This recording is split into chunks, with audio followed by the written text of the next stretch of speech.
Good. So we can start the third session. I'm going to be the first speaker, and I will be talking about this topic, learning and policy search in stochastic dynamical systems with Bayesian neural networks. This is a collaboration with these co-authors, Stefan Deppeweg, Finale Doshi, and Stefan Utluft.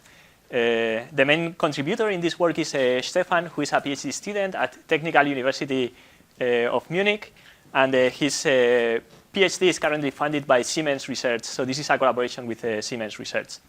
And the problem that we address in this work is the problem of policy search in stochastic dynamical systems.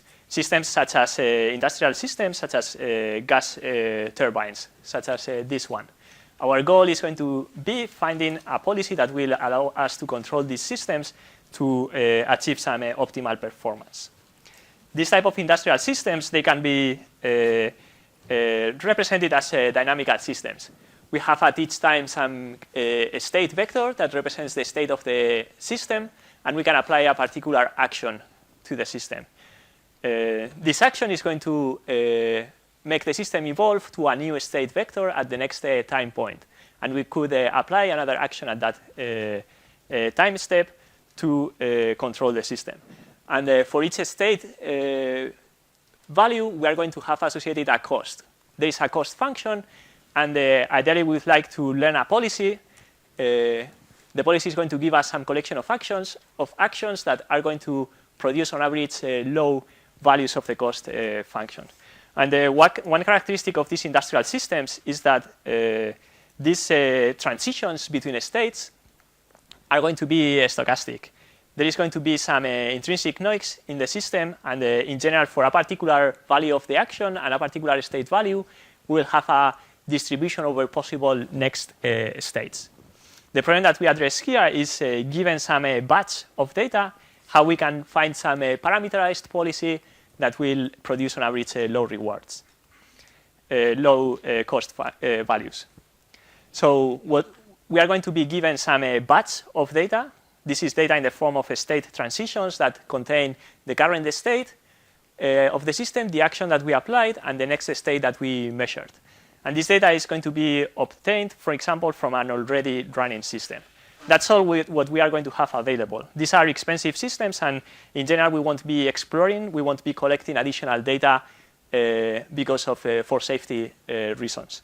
So given this data, our goal is to find some policy function, which is going to be parameterized in terms of some parameters theta, and as a function of the current state, is going to give us the action to apply to the system.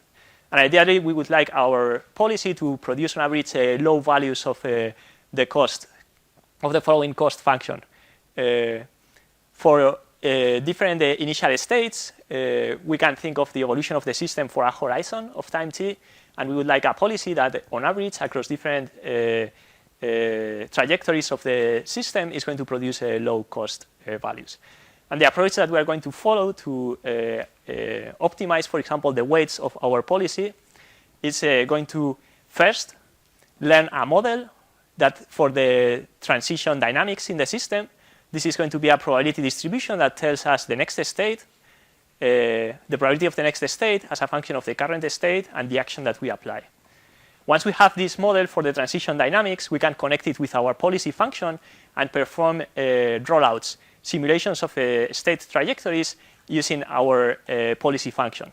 And we could think of optimizing then the expected cost over these simulated trajectories, over these rollouts. So that's the approach that we are going to follow. We can use a stochastic optimization with respect to theta to tune our policy. To implement this in practice, the first thing that we have to do is to choose a model for the transition dynamics. And when we look at classic control theory, typically the model that is assumed for the transition dynamics is the most general one. In this case, the next state is obtained as a linear deterministic function of the current state, the action that we apply, and also some input stochastic disturbance that is going to introduce some noise in the system.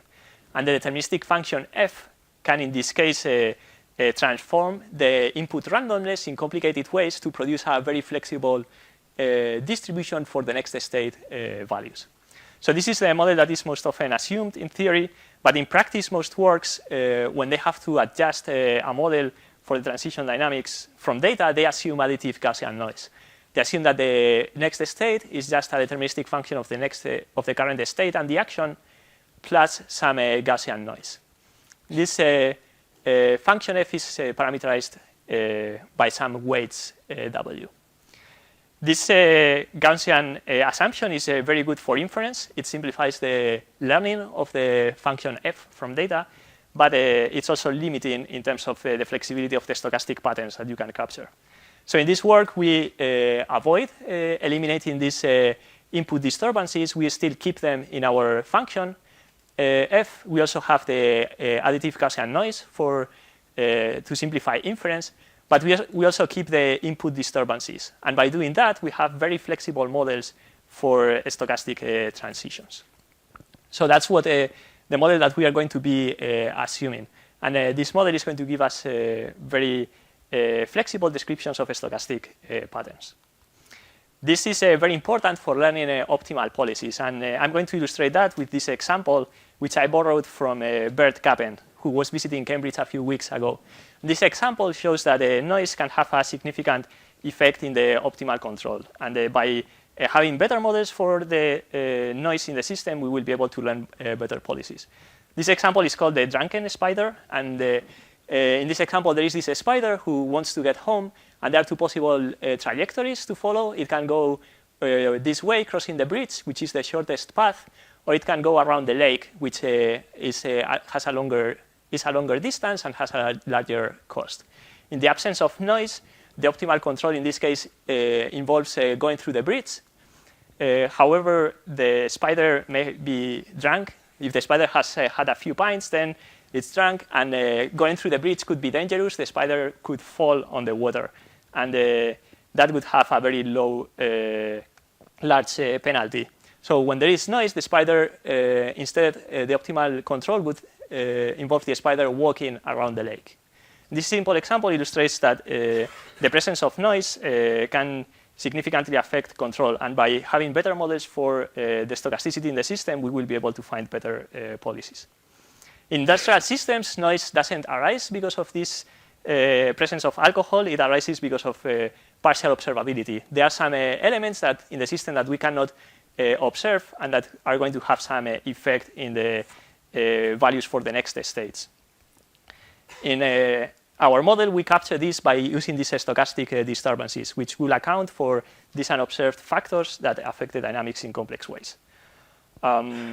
So this is the model that we were using in this work. We have this that the next state is a deterministic function of the current state and the action and the input disturbances. And we are going to learn this function from data. To do so, we are going to describe our function using a neural network. We are going to be also Bayesian to capture model uncertainty. If we have uncertainty about the possible values that the weights may have taken, by being Bayesian, we can account for that uncertainty. And we are going to learn a posterior distribution over both weights of the neural network and also over the input disturbances on the training data. Our Bayesian neural network specifies a Gaussian likelihood. The likelihood function is going to be Gaussian with this expression. Here I'm using x to represent the inputs to the neural network, which could be the current state and the current action that we apply.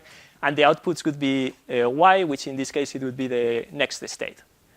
We can then fix priors for the unknown variables in the model.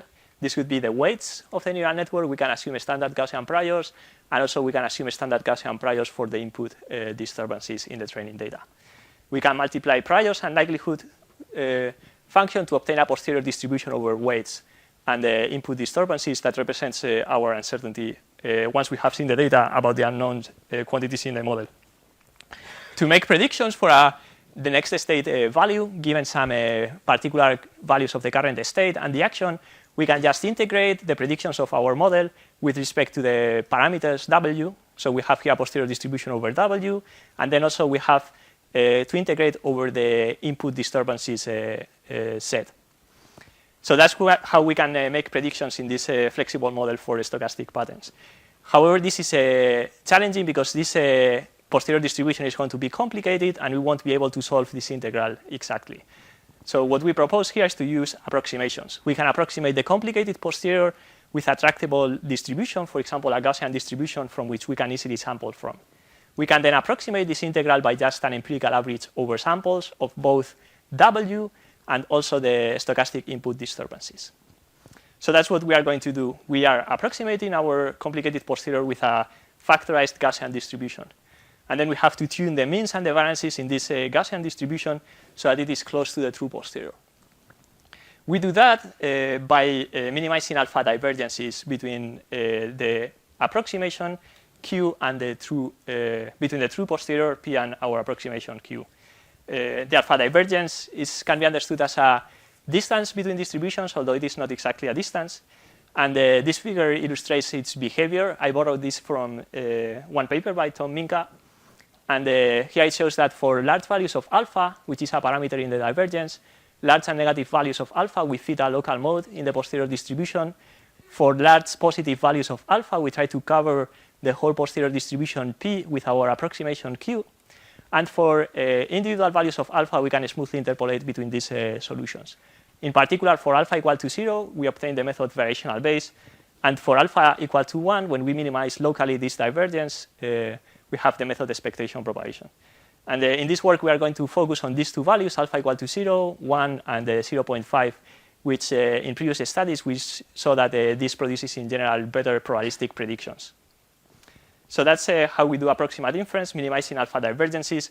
How does this do in practice? We evaluated the predictions of these models in two toy data sets to show how we can capture complex stochastic patterns. Here we have two two data sets, one which has some bimodal predictive distribution, and another data set that has some heteroskedastic predictive distribution. Here the noise, for example, depends on the inputs. And we have regions with high noise and the other regions of the input space with low noise. When you assume additive Gaussian noise, you fail to capture these stochastic patterns in the data. And when you use our Bayesian neural networks with input disturbances, we are able to capture this bimodality in the predictions or heteroskedasticity.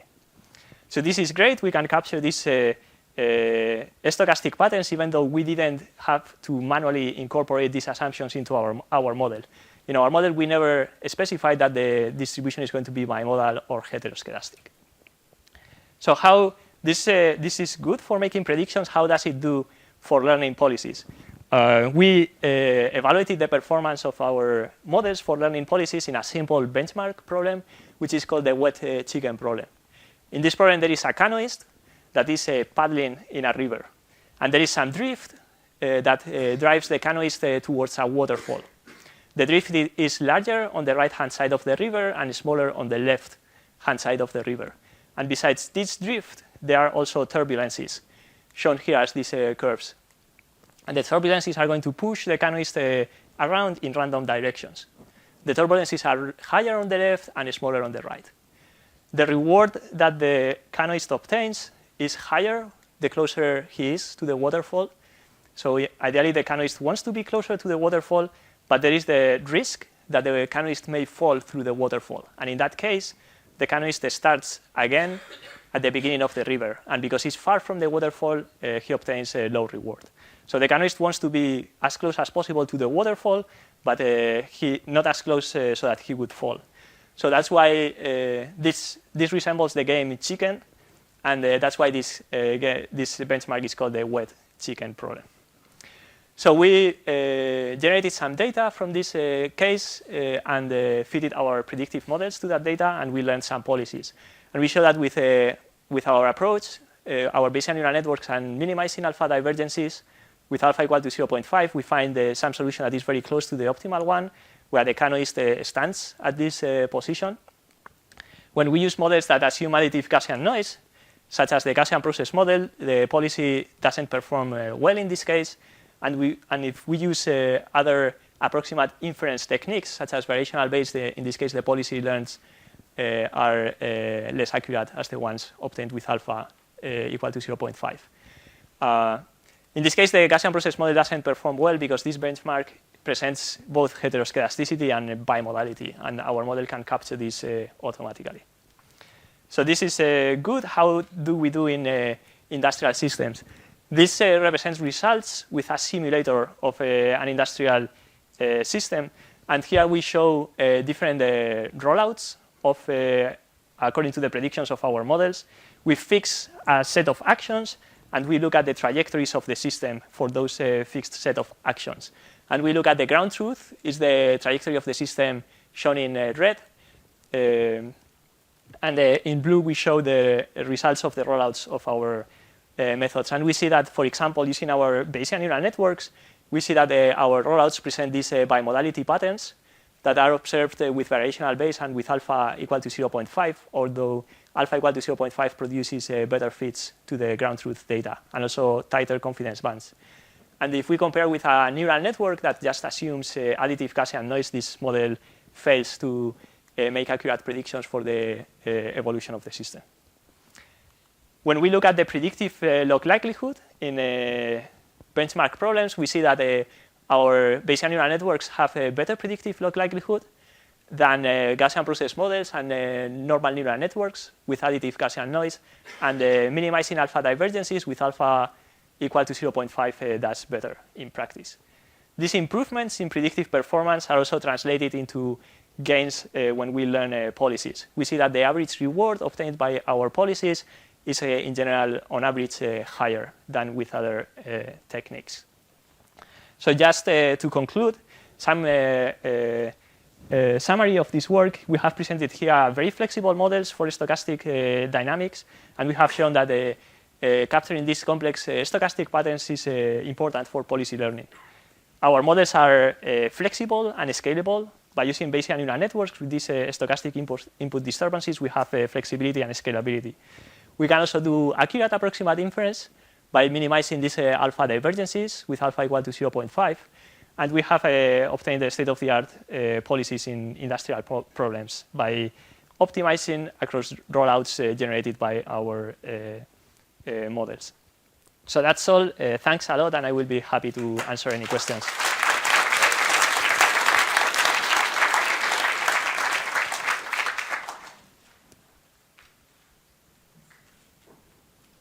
Yes? When you work with gas turbines in real life, how do you handle the safety? That's something we didn't cover in this work. When you want to do an action, right? And if it's not safe, will you do this or not? Yeah, so one of the things that we are investigating now is to take into account the model uncertainty that is learned by our neural networks. We have uncertainty over the weights, and we can know how confident we are about the predictions of our models. And those could be, for example, ways in which you could address those problems.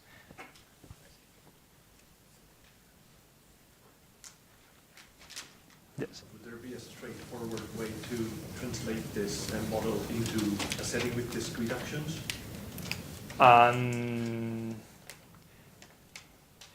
This thing would only work with continuous actions because you have to backpropagate when you learn the policy. I think there are methods in which you could learn policies that are based on discrete actions, but you would need to use different techniques from the ones described here. Yes? Are there any cases where this introduction of extra error would confuse the machine? So it's not suitable for certain types of problems or something?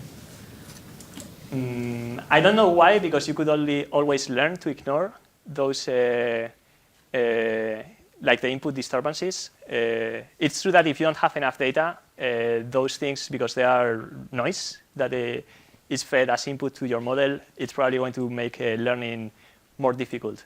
So I think you probably have different trade-offs depending on how much data you have and how accurate your assumptions are.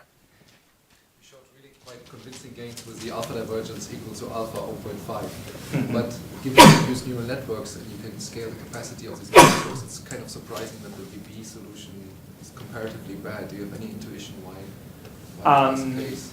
So what we found in practice is that variational Bayes tends to focus on minimizing the prediction error, and the larger values of alpha alpha equal to 1, for example, focuses more on producing good test log likelihood values. And it seems that for this type of models, focusing on good test log likelihood is more important than just focusing on low prediction error. But that's something that we don't really understand well yet.